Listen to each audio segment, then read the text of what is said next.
네, 안녕하십니까. 정인태 신지식인 TV입니다. 저는 국립한국복지대학교 특임교수를 역임한 정인태입니다. 네, 국민공천증제 쉽게 이해하기에 대해서 말씀을 드리겠습니다. 네, 국민공천증제가 지금 청와대 국민청원 20만 명을 넘었고 국회에서 지금 입법 청원 중입니다. 네, 국회 입법 청원 10만 명이 동의하게 되면은 이제 국회에서 입법 절차를 밟게 되는데요. 공천증제에 대해서 제가 쉽게 설명을 드리겠습니다. 자, 일단은 국민공천증제는 정당공천 NO, 네, 국민공천 OK 해서 정당공천을 반대하는 겁니다. 네, 그래서 과거에는 왕실에서 공천을 했어요. 왕실의 최고 어른이 하기도 하고 뭐 왕이 하기도 하고 왕실에서 공천을 하다가 그 다음에 이제 붕당 정치를 하고 당파 해갖고 붕당 공천을 했어요. 그러니까 왕실의 힘이 셌을 때는 왕실 공천, 그 다음에 당파 또는 붕당 정치할 때 이들의 힘이 세면은 또 이들이 공천하고 무인 시대가 열리면 무인들이 공천을 한 거예요. 이렇게. 그러니까 힘 있는 자들이 공천했죠, 다들. 그쵸? 이러다가 정당 공천의 시대가 된 겁니다. 이제 우리가 현대 정치에 와서 정당들이 권력을 형성하고 정당들이 여기서 대통령도 공천하고 서울시장, 뭐 부산시장, 무슨 위원들, 시군구 의원들, 도의원들 이게 다 정당에서 공천했어요. 하다가 이제 국민공천의 시대로 온 겁니다. 국민공천. 이제 가장 진보되고 가장 발전된 모습이죠. 그래서 이제 국민공천의 시대로 가고 있는 거예요. 그래서 지금 정당 공천에 대한 폐해, 그러니까 뭐 각종 공천 특별당비 또는 공천 비리, 공천 헌금 뭐 이런 문제들이 굉장히 심하고 이 정당이 공천하다 보니까 정당 지원금 등을 만들어내고 있는 것입니다. 그래서 이 정당 공천을 거부하고 이제 국민 공천의 시대를 연다라는 거예요. 그러면 이 국민 공천증제라는 게 뭐냐? 네. 그래서 전에 이제 뭐 국민공천제다 뭐 이런 얘기를 했어요. 네, 그 김무성 그 의원이라든지 이런 사람들이. 근데 그거는 뭐냐면 뭐 여론조사를 국민들이 이제 하자 뭐 이런 입장인데 국민공천증제는 그거하고는 다릅니다. 그래서 국민 추천장을 30만 장을 받으면, 그러니까 국민 추천장을 주게 돼 있어요. 무소속 후보들 같은 경우에는 우리가 공직선거법에 보게 되면은 무소속 후보들이 국민 추천장을 받게 돼 있어요. 그런데 이 추천장을 제한하고 있거든요. 뭐 대통령 같은 경우 6,000장까지. 그 6,000장 이상 받으면 처벌한다 이렇게 하고 있어요. 이거 웃기는 거죠. 예. 왜냐하면 국민 추천장을 30만 장을 받을 수도 있지 뭘 6,000장 받았다고 이상 받으면 처벌한다. 그러니까 국민들을 개돼지로 알았던 거죠 그동안. 그러니까 정당 공천 위주로만 갔던 거예요. 네, 그 법을 만든 사람이 아마 이렇게 추천장을 더 많이 받아가지고 국민들이 막 대거 추천장을 주면 어떨까 되게 두려웠을 겁니다. 그걸 만들면서. 그러니까 상한제를 뒀는데 국민 추천장 30만 장을 받으면 TV 토론 초청에 나가고 TV 연설을 지원해 주는 거예요.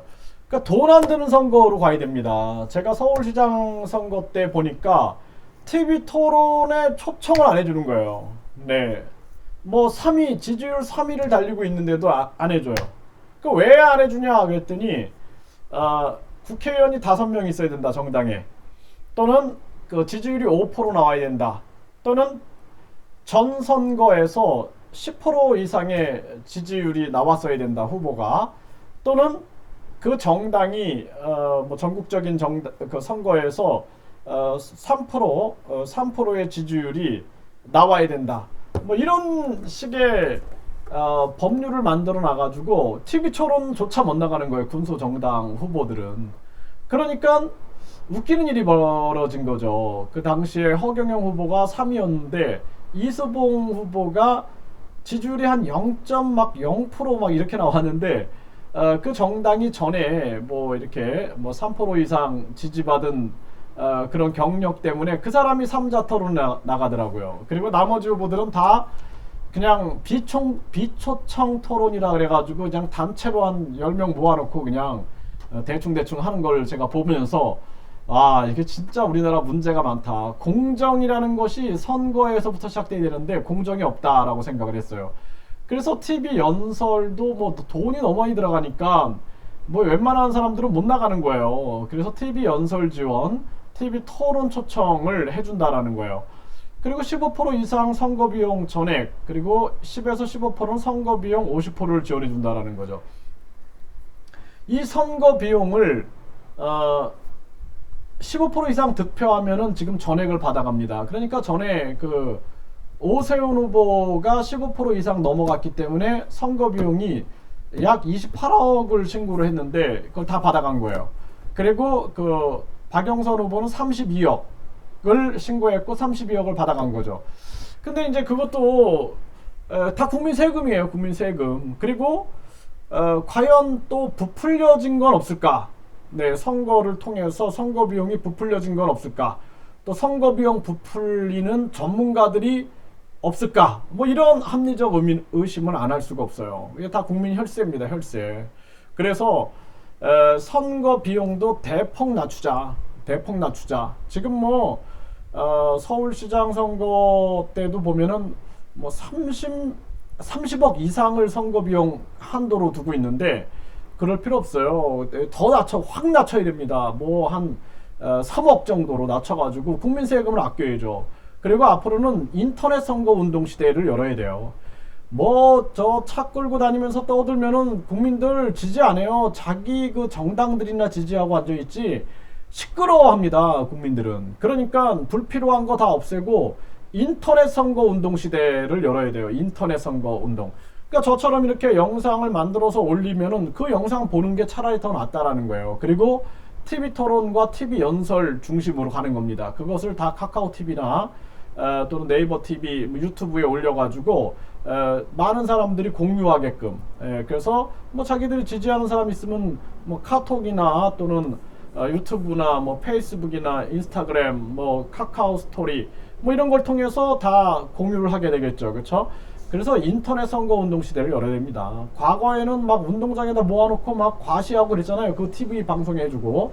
그 누가 갑니까? 다 자기들이 차로 다 실어 나르는 거지. 그러니까 진짜 국민들은 그냥 TV에 그런 거 보고 그냥 여론에 휩쓸려 가는 거예요. 그렇기 때문에 앞으로는 이렇게 국민 추천장 시대를 열어야 된다. 이렇게 제가 말씀을 드리고 있는 것입니다. 네, 어떻습니까? 예, 이 국민 공천증제 쉽지요? 네, 쉽게 이해하셨으리라 생각이 듭니다. 감사합니다.